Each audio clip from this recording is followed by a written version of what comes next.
Hey everyone, today we're going to be talking about controllers and how to clean them up as we bring them into our video game collection. You know, we're probably picking our controllers up at garage sales or flea markets or even secondhand stores that are just kind of, you know, they may not be cleaning them up themselves, just putting them on the shelf and getting a turnaround on them, which is totally fine. That's a business, right? But when we bring them into our collection, we kind of want them to be nice and clean, right? So that we can use them. They don't have all the grease and grime of all the years that they've been around in the various kids, you know, CHEETO fingers. So whether it's something as simple as a Super Nintendo controller, or Super Famicom controller in this case, or something a little more strange or eclectic, if you will, like this NES competition pad, or even something useless like this that you're probably just going to throw in the bin anyways. Whatever it might be, you can pretty much always take it apart, get all the grease and grime off of it with some soap and water off the shell, and put it back together and have it be not brand new, obviously. These things are old, but kind of like new. So today, we'll be taking a look at this Capcom Soldier Pad that I picked up last weekend. And, you know, like any Super Nintendo era controller, it's pretty greasy, pretty grimy. But we're going to take it apart, take a look at it, and take a look at how I go about cleaning up these old controllers. So let's take a look.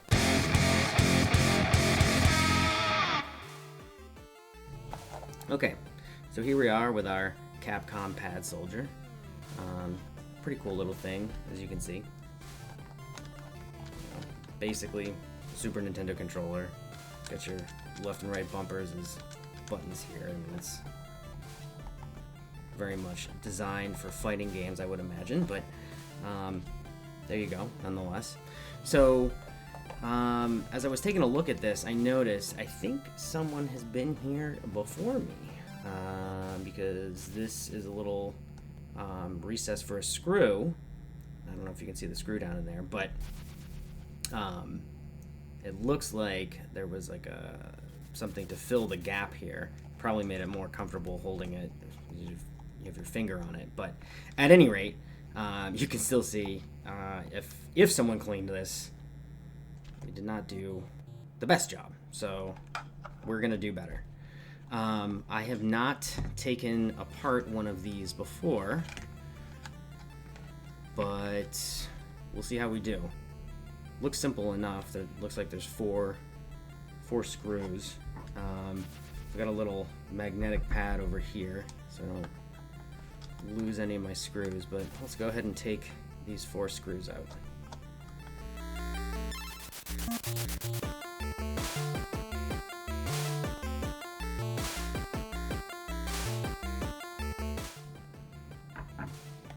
Okay,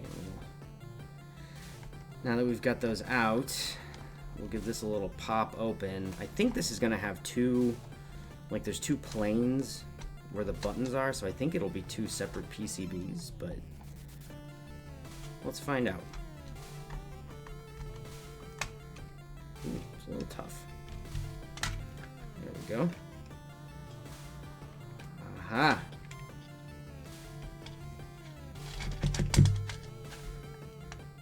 One of these screws was a little stubborn.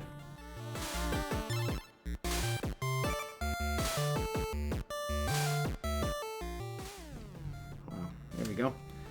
Okay, so let's get the cord unknotted here. This is what just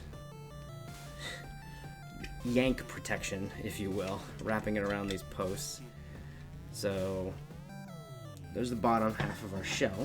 Put that aside. And we need to get these PCBs out of here so we can get the rest of the shell. So these should pop right out. Okay, one. Oh, this one seems a little tougher. Why? Sometimes you can press the buttons on the back, but it still doesn't want to pop. I think it's these little think it's these little posts right here, they seem to hold some tension. So we might be able to pry very gently.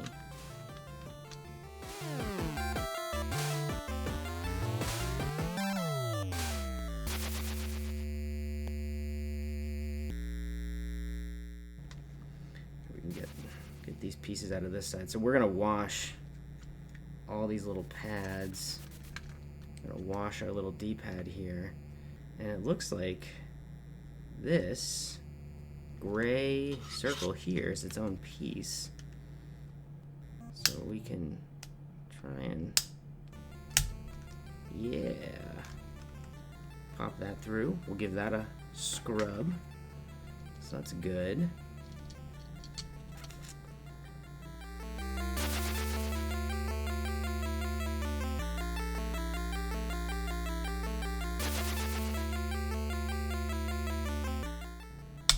Aha!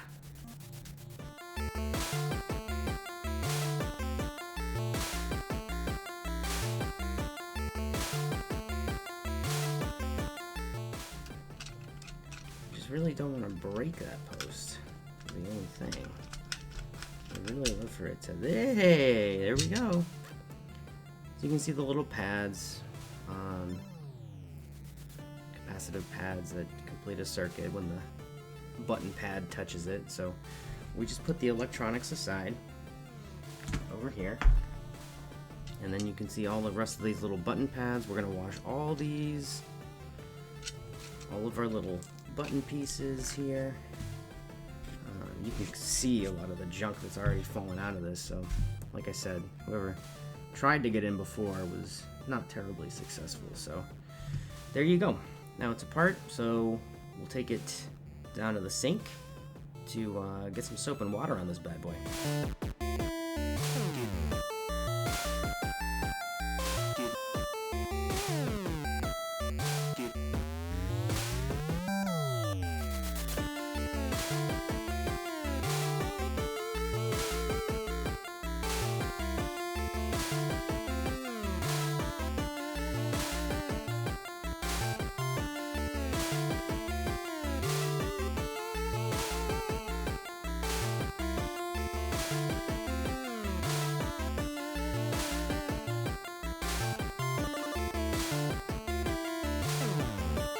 Got all our pieces nice and clean.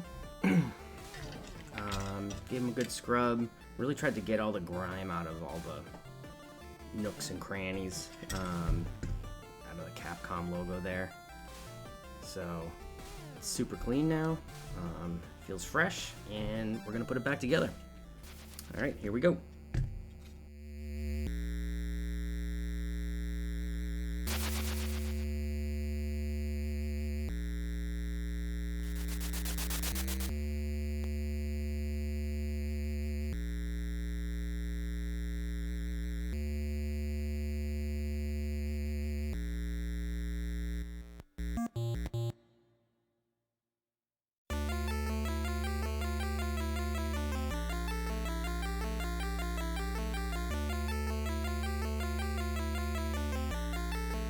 So all the buttons feel pretty good, and we'll go ahead and play some games.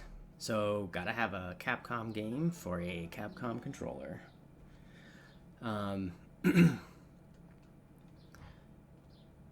So like I said, the buttons all feel good, but it'll be great to actually be able to give it a try here. Gotta go with King Arthur. Clearly.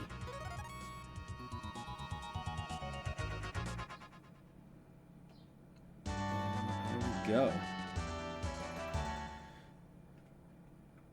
Alright.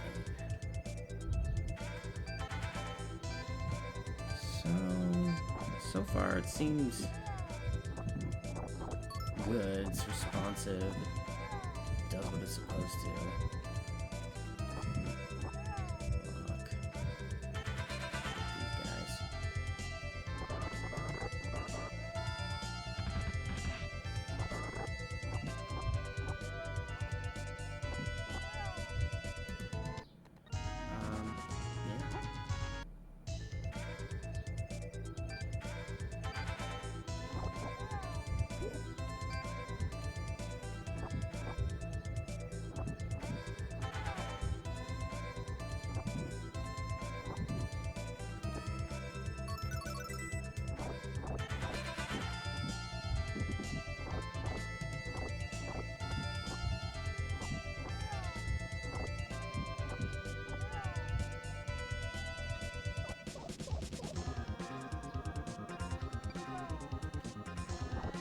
Oof. Oof.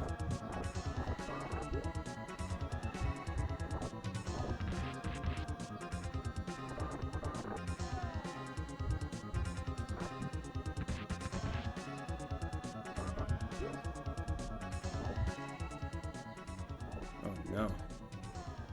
Well, that was no good. Definitely works well. Got it back together just fine. Does not make me a better gamer, but I'm pretty happy with it. Well, everyone, hope you enjoyed seeing how I take apart and clean up controllers when I get new ones, but yeah, hopefully this helps you, clean up controllers as you're bringing them into your collection, and have something a little nicer than the greasy, grimy controller that you might have picked up. So hope this helped you out, and I'll see you on the next one.